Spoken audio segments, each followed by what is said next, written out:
Is Ritesh here, and welcome to my channel. And in this video, we will extend what we have left in our second video of our deep learning series. So till now, we have seen that to optimize this particular.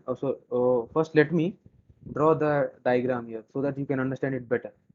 So this is our first. These are the two neurons in the first layer, and this is the last layer, and this is the output layer. So these are the inputs x1 and x2. So we were looking at how to optimize this particular weight here. Okay, and these were the inputs here, and the output was y cap. So we had divided this as a3, and this was h3, and this was a1, and this was h1, and this was a2, and this was h2, and the weights were this was going from first neuron to first neuron of the second layer. So this is 2, and this is w21, and this is 2. So now we had seen that to optimize this particular weight, we have to use the equation as w new is equals to w old minus learning rate into dou l upon dou w, and this value should be calculated at W naught. So this is the update equation that we all know, as we all know what is machine learning and we know how to optimize our weights. But till now, we had only seen how to calculate dou L upon dou W. So how to calculate dou L upon dou W in these particular cases are we have to use chain rule and we have to use partial differentiation. So in this particular case, we had to calculate loss, differentiation of loss with respect to W11 subscript 1. So what we had calculated till now was we have to differentiate loss with respect to h3, as loss is a function of h3, and then we have to differentiate this h3 with respect to a3, as h3 is a function of a3.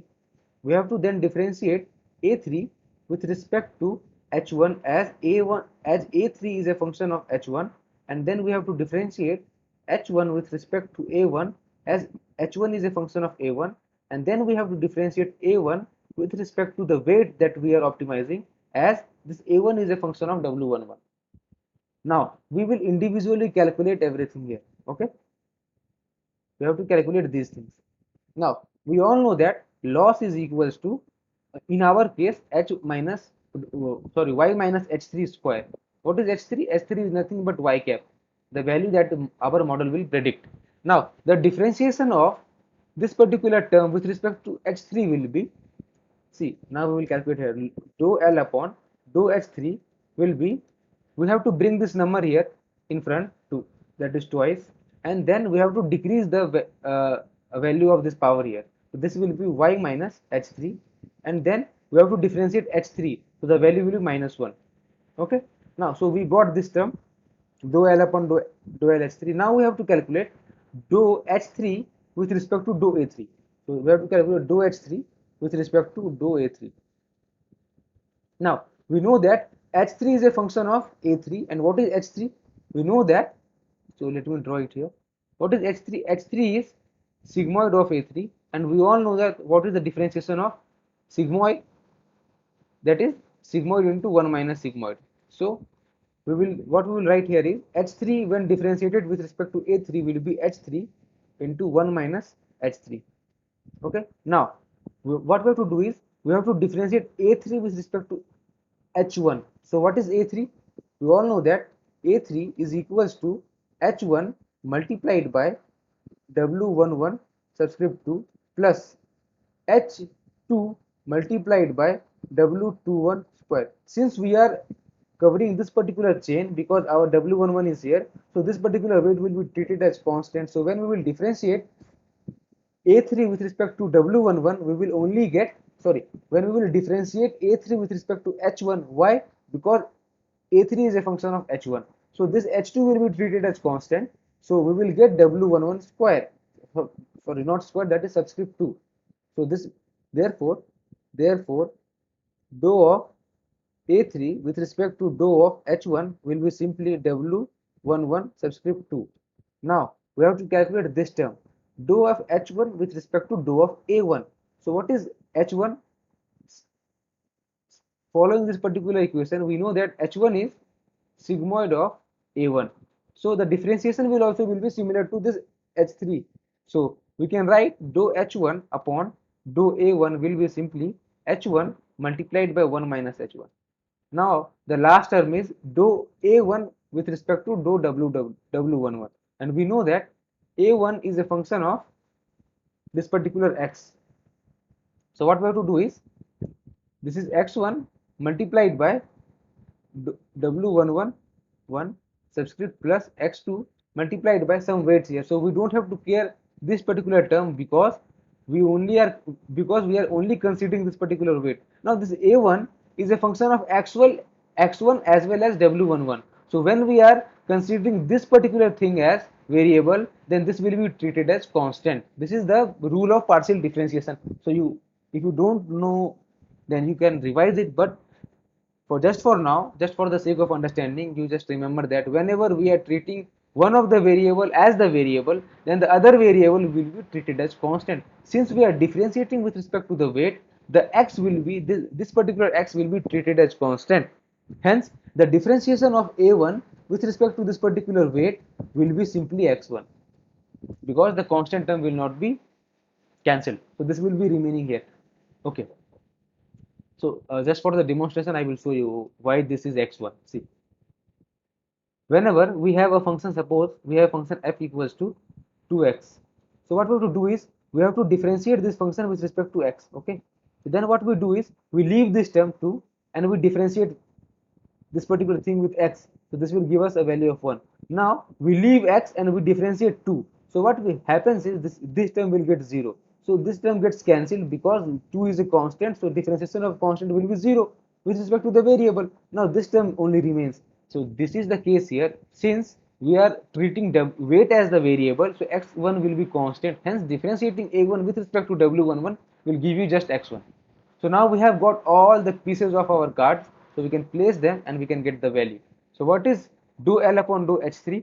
This is simply this particular thing. So I will add minus at the front. So minus twice. This is y minus H3, and we have to multiply this with H3, dou of H3 upon A3. So this is H3 into 1 minus H3. So this is H3 into 1 minus H2. Now we have to multiply this with A3 upon H1. So A3 upon H1 we got W11 subscript 2. So this is W11 subscript 2. Now this is H1 upon A1. So what we got, H1 upon A1, this is H1 into 1 minus H1. So what we will do is H1 into 1 minus H1. Now multiply this with this particular thing. So this we got as X1. So we will multiply this with X1. So now let me write this thing in our next page. So this will be, so hence we got dou L upon dou W11 subscript 1 as minus 2 into y minus H3 multiplied by H3 into 1 minus H3 multiplied by W11, this is subscript 2, multiplied by H1 into 1 minus H1, this is multiplied by the last term that we got was x1. So this is our whole term that we were talking about. So I hope I have made this thing very clear. Now this W update equation will be W111, this is new, this will be W11 old minus the learning rate. See, this learning rate is a hyperparameter, we have to choose it appropriately, multiplied by dou L upon dou W11 dash and at W11 old. Now you might be confused, what is this old and what is this new? Suppose for example our the value of this weight currently is 0.5, for example. So the updated W will be 0.5 minus 0.5 minus the learning rate multiplied by this whole equation, and at this particular thing will be calculated, and we will update this equation like this. So this is our whole update equation. This is how this will look like. So this is the update equation. So I hope I have made my points very clear, and this will become more clear when we will code this whole thing up. We will code this whole architecture and we will train it on our sample data, and we will see how the weights get gets changed, and how our model trains, and how it performs on our test data, and all of those stuff we will see. Till this point, if anyone has any doubt whatsoever, please do comment in the comment box, because if you don't understand these things, later on understanding complex things will be very difficult. So these are the necessary things. This is called the these are the basics of deep learning, because you need to know these things, how we are updating the equations, how these equations are being drawn, when the function changes, how to change all those steps. So these are the things that these are the basics. So till this point, if you are very clear, then only you should move forward. So I hope you are liking my video. If you are liking my videos, then please do consider subscribing my channel, because I will be making more videos, and this keeps me motivating to make newer videos. So, and finally, thanks for watching this video, and I will see you in my next videos.